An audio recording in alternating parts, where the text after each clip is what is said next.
Once again, we gather apart. This evening, we gather for Maundy, Thursday, when we remember the life of Jesus from Palm Sunday into the crucifixion. This week, called Holy Week, feels perfectly appropriate right now because we are in this interesting time in which we are uncertain and surprised and feel the suffering of death around us. And we wonder, will resurrection happen? Will it come? Eventually, there will be resurrection and there is hope. But for today, I'd like for us to pause and remember and pray for some very specific people. For each and every person who works in a health facility or in transportation that gets people to the hospital, let us hold them in our hearts and thank them for the risks to their personal lives, their bodies, and their families, for their commitment and their care. For all of those who are nurses, respiratory therapists, and particularly physicians as well, let us hold them close and thank them, many of them in our own congregation. For those who keep our grocery stores running, many in our congregation again, thank you. Thank you for feeding us, for helping us stay nourished during this time, and for making the places in which we go safe. For all those who work in deliveries and all the things that you do to help us keep our houses maintained and running, we are grateful. Teachers online, people who are struggling with new ways of technology, thank you all. Know that you're in our hearts, in our prayers, and you're a part of the hope that we share. The other people let us pray for this evening are those in isolation. Those are isolated in the hospital or at home. And for families who cannot be with those who are in isolation, who cannot sit by their beds or hold their hands or brush their hair from their eyes. Please let us keep them all close. Call them, check in with them, and remind them that we are with them even as these days continue to unfold in such a way that we don't have any answers. Pray for all those who've lost life, for their family and their friends. And as we hold the entire world in this pandemic in our hearts, in our prayers, in our minds, in our dreams, let us be mindful of how we can be helpful. Let us support our local governments in physical distancing. Let us be wise and gentle. And dear people, let us be kind. This evening, we go forth into Maundy, Thursday, when we remember Jesus' road to the crucifixion. Hear now the story from the Gospel of Mark.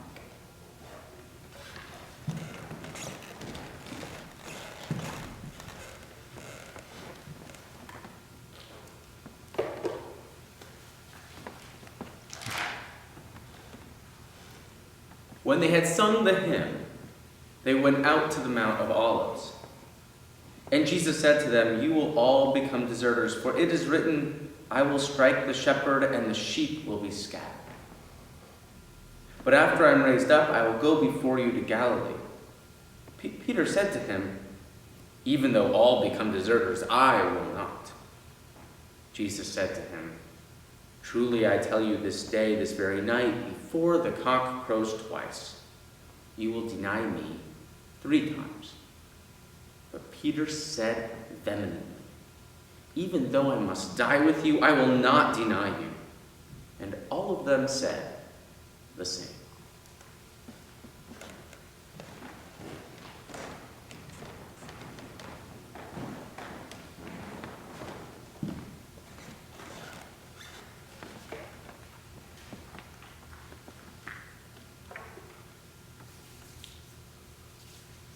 They went to a place called Gethsemane, and Jesus said to his disciples, "Sit here while I pray."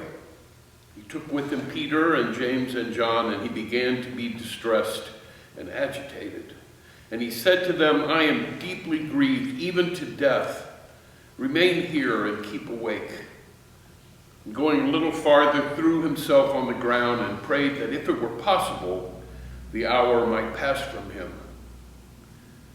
Jesus prayed, "Abba, God, for you all things are possible. Remove this cup from me, yet not what I want, what you want." He returned and found the disciples sleeping and said to Peter, "Simon, are you asleep? Could you not keep awake 1 hour? Keep awake and pray that you may not come into the time of trial. The spirit indeed is willing, but the flesh is weak." And again Jesus went away and prayed, saying the same words. And once more he came and found them sleeping, for their eyes were very heavy, and they did not know what to say to him. The third time he said, "Are you still sleeping and taking rest? Enough. The hour has come. The chosen one is being handed into the clutches of evildoers. Get up. Let's get going. See, my betrayer is at hand."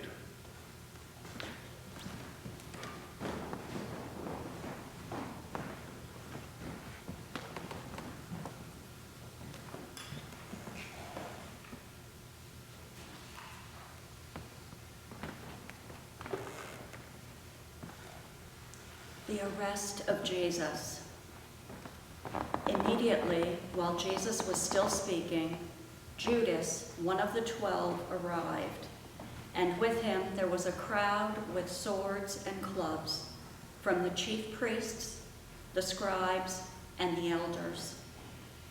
Now the betrayer had given them a sign, saying, "The one I will kiss is the person.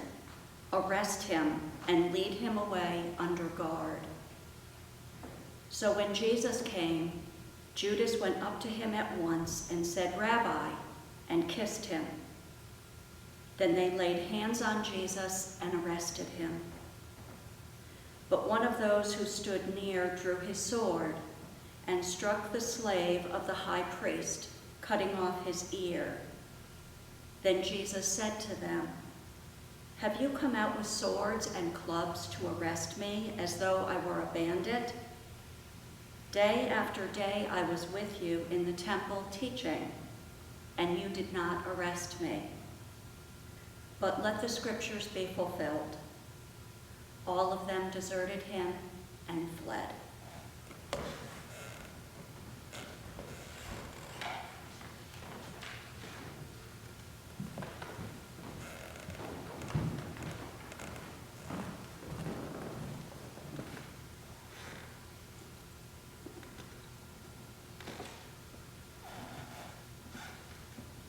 They took Jesus to the high priest, and all the chief priests, the elders, and the scribes were assembled. Peter had followed him at a distance, right into the courtyard of the high priest, and he was sitting with the guards, warming himself at the fire.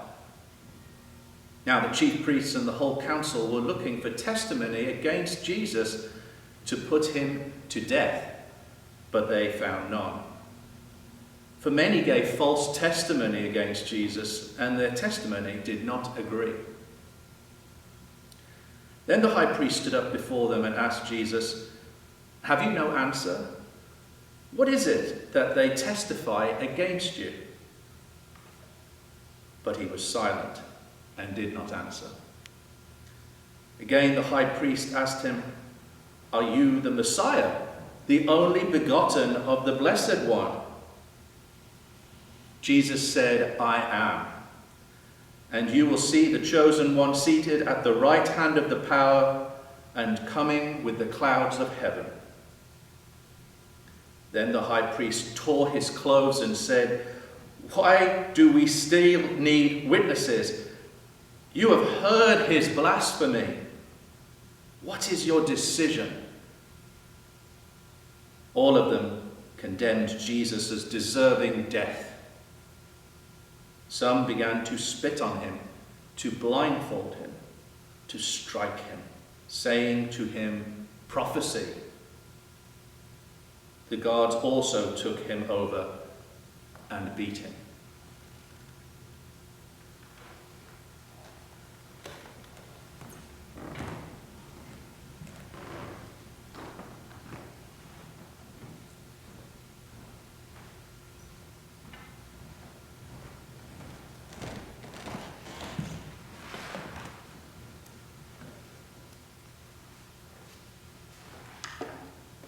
while Peter was below in the courtyard, one of the servant girls of the high priest came by. When she saw Peter warming himself, she stared at him and said, "You were also with Jesus, the one from Nazareth." But he denied it, saying, "I do not know or understand what you're talking about." And Peter went out to the front court. Then the cock crowed, and the servant girl, on seeing him, began saying again to the bystanders, "This man is one of them." But again he denied it. Then after a little while the bystanders again said to Peter, "Certainly, you are one of them. You are a Galilean." But he began to curse and swore an oath, "I do not know this man you are talking about." At that moment, the cock crowed for a second time. Then Peter remembered that Jesus had said to him, "Before the cock crows twice, you will deny me 3 times." And he broke down and wept.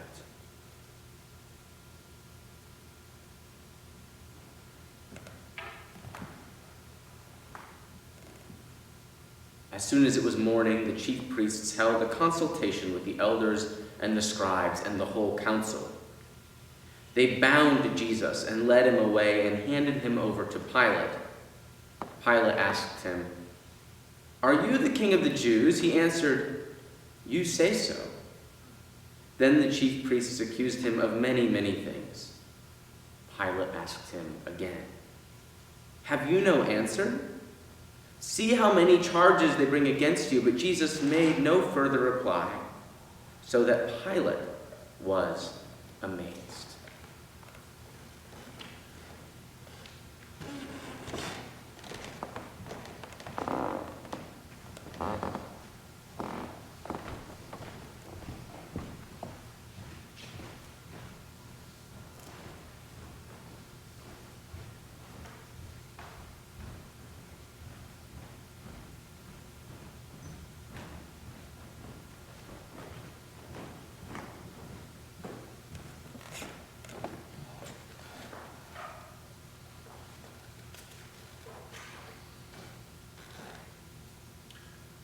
Now at the festival, he used to release a prisoner for them, anyone for whom they asked.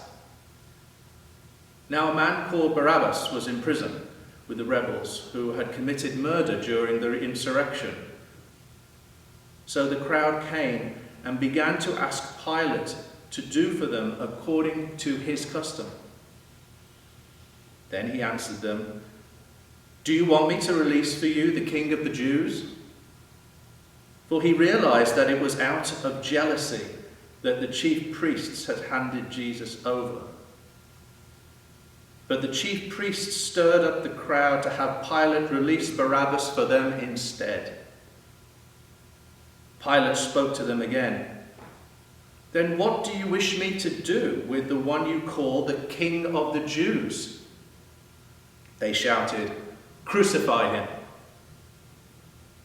Pilate asked them, "Why? What evil has he done?" But they shouted all the more. Again they exclaimed, "Crucify him!" So Pilate, wishing to satisfy the crowd, released Barabbas for them, and after flogging Jesus, he handed him over to be crucified.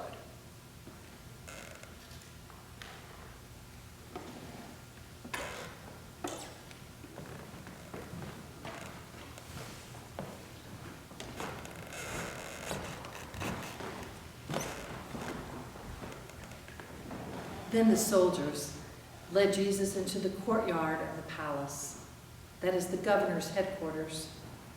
And they called together the whole cohort, and they clothed him in a purple cloak. And after twisting some thorns into a crown, they put it on him. And they began shouting, "Hail, King of the Jews!" They struck his head with a reed, spat upon him, and knelt down in homage to him. After mocking Jesus, They stripped him of the purple cloak and put his own clothes on him. Then they led him out to crucify him.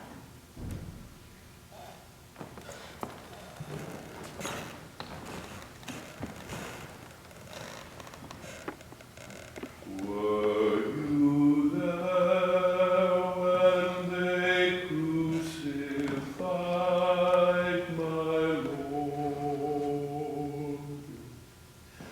Were you there when they crucified my Lord?